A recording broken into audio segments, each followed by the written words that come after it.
Welcome to the Embracing Neurodiversity podcast, where I share my journey of embracing the experience of my amazing son who is on the spectrum.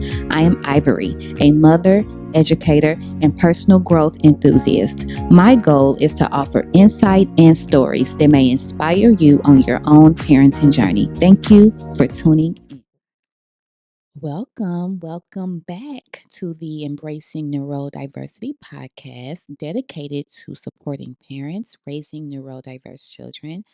I'm your host, Ivory, and today we are going to address a topic that is really relevant in today's society that could significantly impact the future of education in the United States. And that is the potential dismantling of the Department of Education. And I want to discuss what it means for our children. As you all know, I have been an educator for over 15 years now. I was a high school teacher, high school counselor, director of college counseling, and then ultimately an assistant principal. During that time, I also gave birth to a child who I learned was on the autism spectrum at 4. And so, as you can imagine, like many of the topics that we have discussed, I have a bit of experience in the educational space as well as some experience now that my son is 8 in the special education space, both as an educator and as a parent. And so I felt it to be important to open up space and the floor for a conversation for parents with parents about the future of education, particularly special education as it is called in the United States, what it means for our children. This will be the first of many episodes as it relates to the state of education, the state of special education in America. And so I want to open the floor to first talk about like what does the dismantling mean, why it is potentially happening, and the impact that it will have on children and families.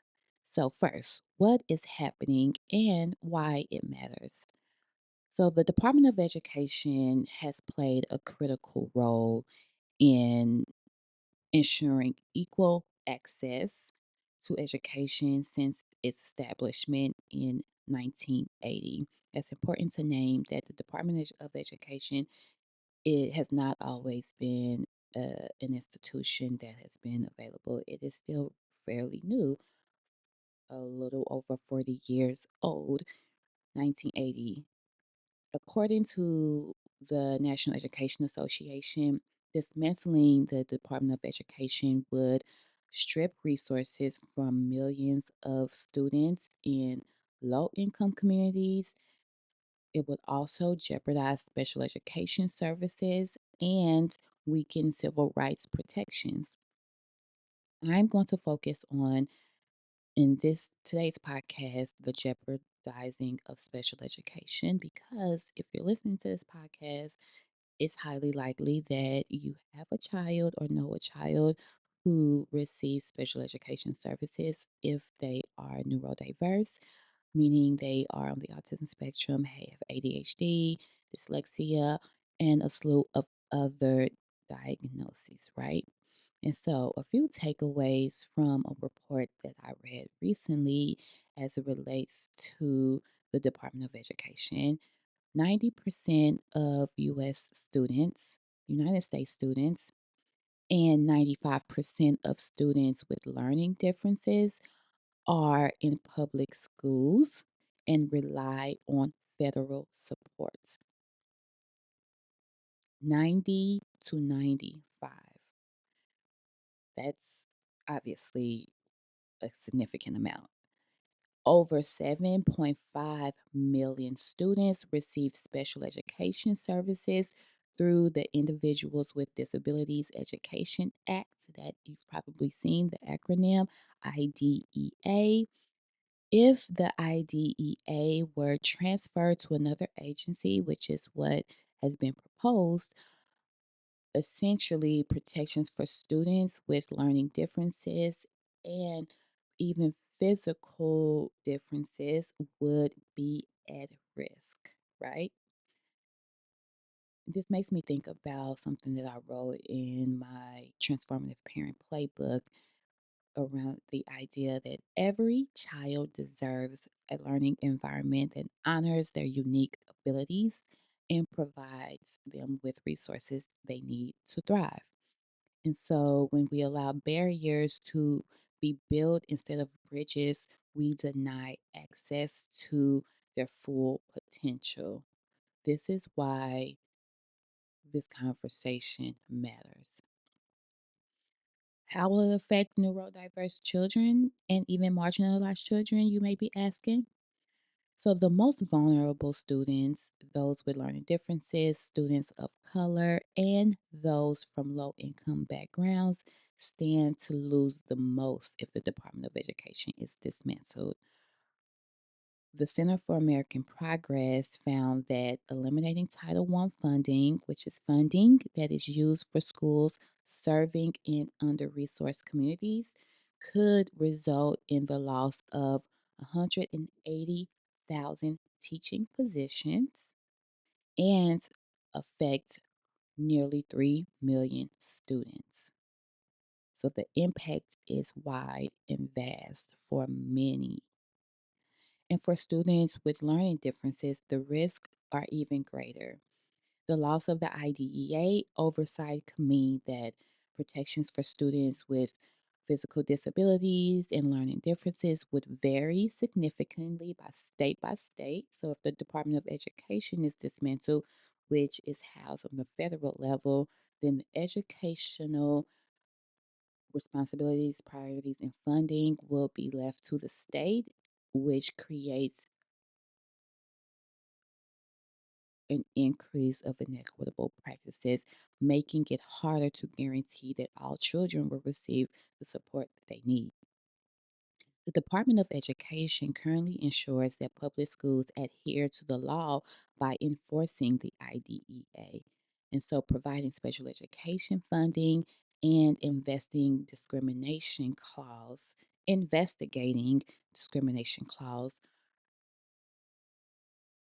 are central to the IDEA, and if it is either dismantled or transferred, it can significantly impact funding and equitable practices. Without this oversight, accountability would decrease. When my son Khalil was diagnosed with autism, I had to learn how to advocate for his rights. I can't imagine what it would be like for parents to navigate an educational system without a safety net. Parents should not have to fight so hard for their children to be seen and supported, but when we do, we must fight with knowledge, resilience, and community. So let's become a little bit more knowledgeable. Here are some more facts. The role of the federal oversight in protecting student rights is essential. And one of the major concerns is that moving federal education responsibilities to the states will create extreme disparities. Before the IDEA, before the Department of Education, state and local schools did not always prioritize educating students with learning differences. They were not mandated to do so.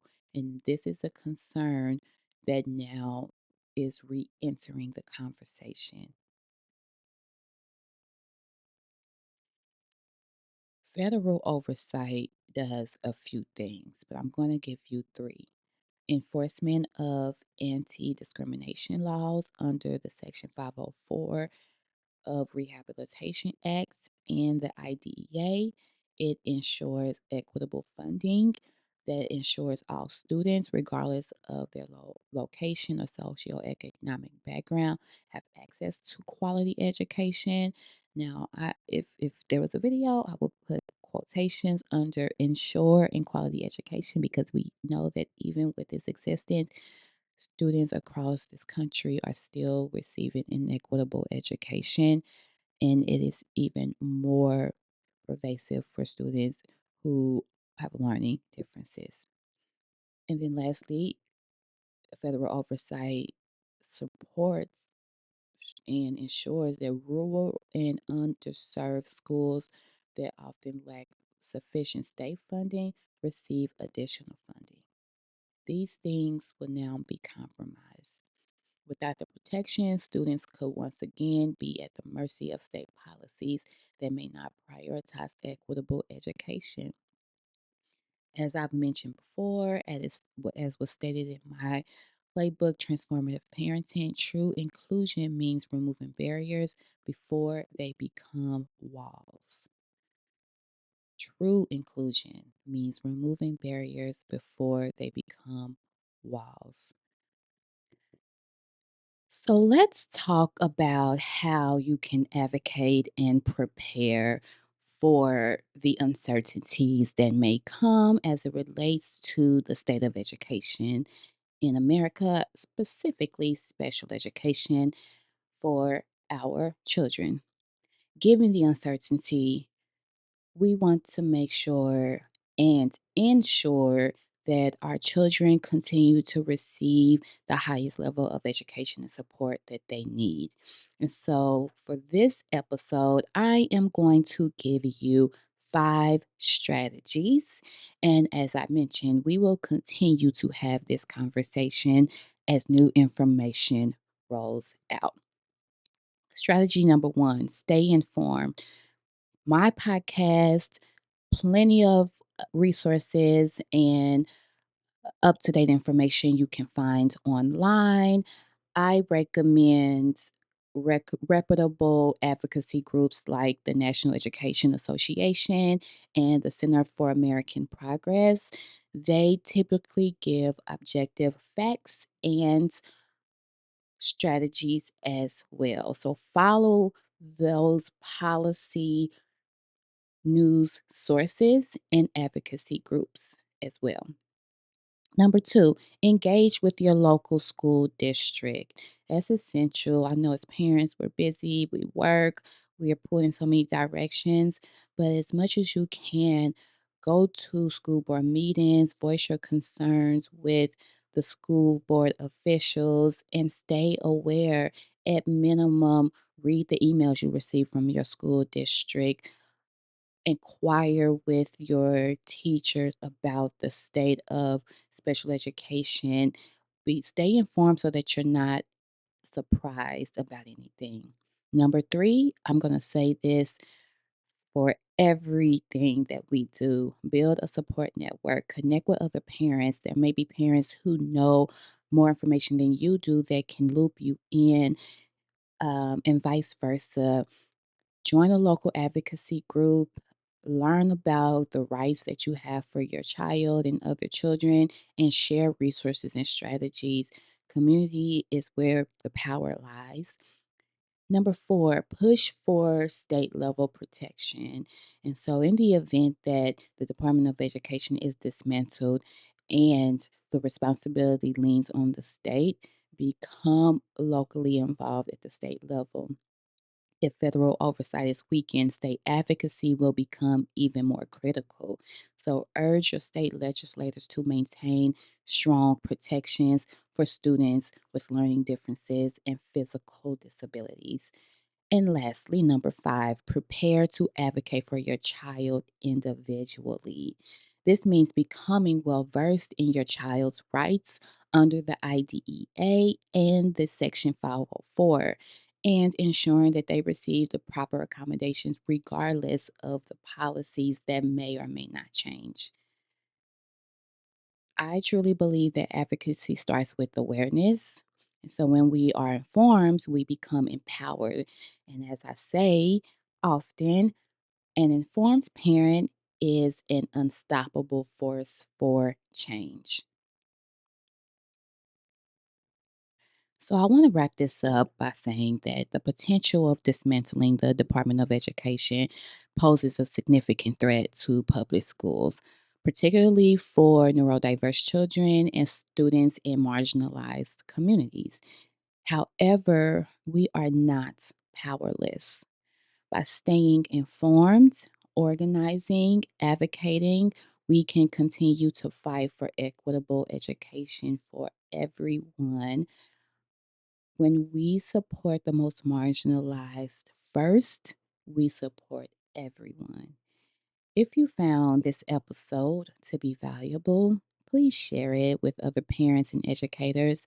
And if you haven't yet, please subscribe to the Embracing Neurodiversity podcast for more discussions on education, on advocacy, on self care, on empowering yourself and your children. Always remember that your voice matters, and together we can ensure that our children get the education that they deserve. I hope, as always, you are taking care of yourself. Have a great week. Bye.